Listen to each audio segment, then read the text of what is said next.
Imagine hell.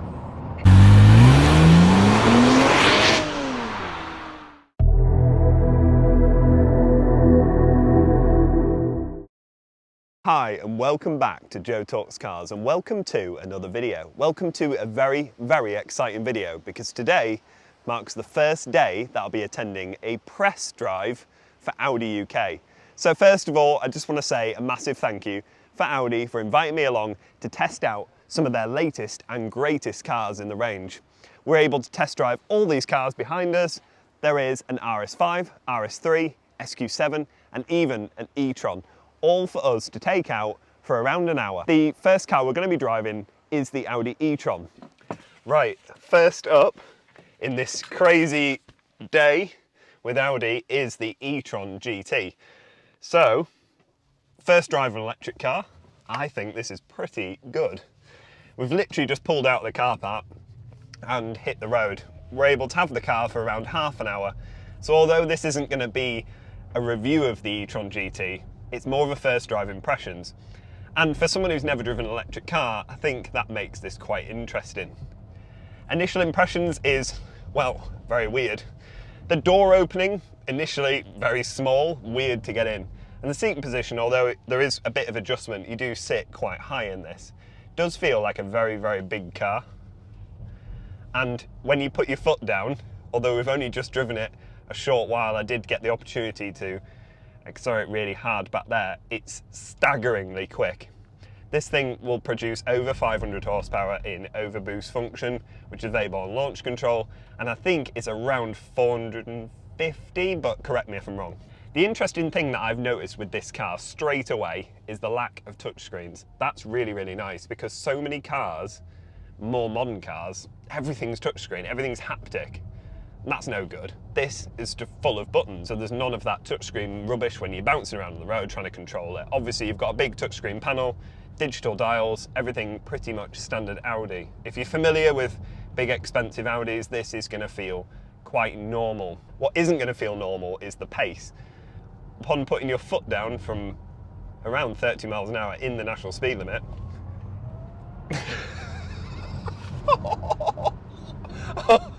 it's dramatic, let's just put it that way. What's weird is you feel it change into second gear. So this car is actually fitted with a dual speed transmission. Really strange on an electric car, but yeah, you can actually feel that shift into second gear. It's properly quick. I think you could tell then as I accelerated. It's genuine fear on my face. It's mental. Oh, honestly, the way this thing goes, for such a large car, over 2 tons this thing weighs, it can propel itself stupidly out of corners. Handling is really nice. The steering is super, super light though. Doesn't give you all that much feel. Another harsh acceleration. Oh my God. Right, that is ballistic. Oh my God. What? If you weren't converted to electric cars, have a go in one of these, because you'll soon be thinking, why do I have a really, really expensive petrol car when something like this can deliver this much performance in total silence and comfort? It is, honestly, it's barbaric, the force. What we'll do in a second when I find a decent stretch of roads, we'll stop and do a full launch, because that's where the car then deploys all of its power to the road through its 4-wheel drive system. This being the E Tron GT is of course second to the top range. There is actually an even more powerful E Tron GT RS, which I can only imagine what that feels like, because I'm not sitting in here thinking I wish I had a little bit more power. This is properly mental. So from a standing start, what will this feel like? Foot hard down. Oh God, it literally hurts your neck. You can really feel that in the back of your neck. I think the tactic here is you put your head back and then accelerate. I think that's a top pro tip there for accelerating in the E Tron GT. That is just mental. I'm not really entirely sure what range you're expected to get out of these, but this car is showing 234 miles. So after we've done this quick review, I'll have another look and see how many miles we used. The way I'm driving it, you'd be lucky to get 100, I would say, but who knows? A lot of people talk about regenerative braking in these cars, so that when you brake, it will regenerate power into the batteries, which can make the brake feel a little bit weird. So sometimes it's a mechanical feel, and then other times it's the regen happening. In this car, it's got regen, but I can't really detect which one is working, whether it's the regen or whether it's the actual pedal. So I'd say the pedal feel is pretty nice. I've got another national speed limit coming up, which is good, because realistically, if you put your foot down in this, you need a national speed limit, because it's just going to be absolutely hurtling along. We'll try some different modes now. So we've got drive select down here, just like in a normal Audi. And we're in individual, there's efficiency, comfort and dynamic. So we'll have dynamic, obviously, because that's the powerful one. And let's see what it'll do through some of these corners. Bloody hell, It's old, isn't it? Oh.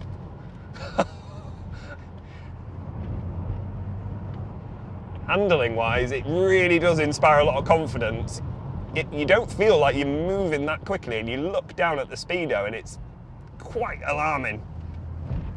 Like I said earlier, I don't feel that the steering has all that much feel through it. In fact, it's quite loose. You'd think it would weight up when you're moving, but it doesn't really. It's quite loose, but it's okay. Right, full acceleration out of a junction. Oh, Jesus. Hell.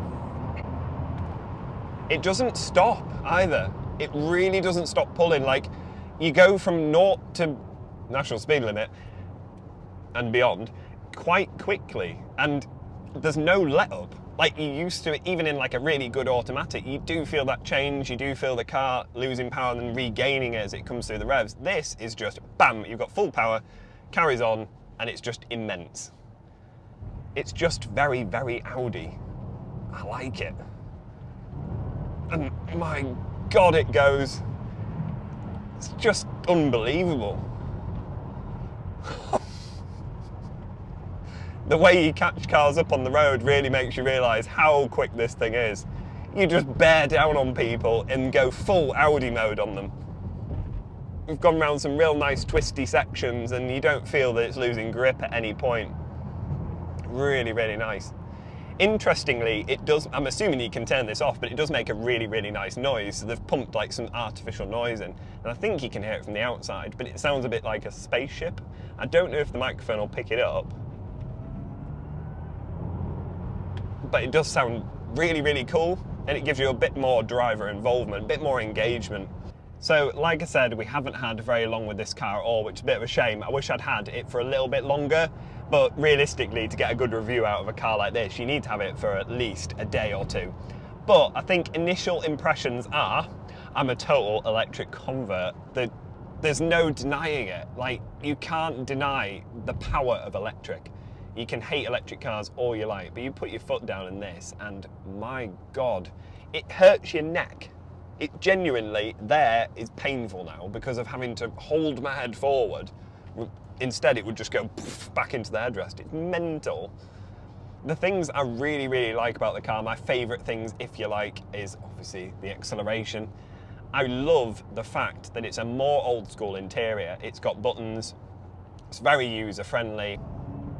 Like, oh, the torque that you get from nothing it's hard to get used to. It's properly insane. It's hard to convey that on camera. Just recalibrates your brain as to what is possible in a car. The things that I maybe don't like so much is the driving position. I've adjusted the seat a few times. I can't really get it as low as I'd want. You do seem to sit quite high up. And although that can be a bad thing in terms of how the car feels, you do get a good view out. Other bad things? No, I can't think of a single thing.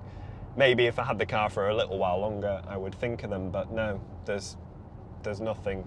There's nothing I don't like about this. I absolutely adore this car. This colour, I think you'll agree, looks absolutely stunning as well. You ready? We're going to do another launch. Oh! Oh! It just totally dropped that Tesco wagon behind us. He was just like, what? We've probably destroyed the range of this car, so anyone wanting to borrow it now is only left with 213 miles, which I think for the amount of miles we've done, I think we've done a pretty good job of wearing this battery down and really putting the car through its paces.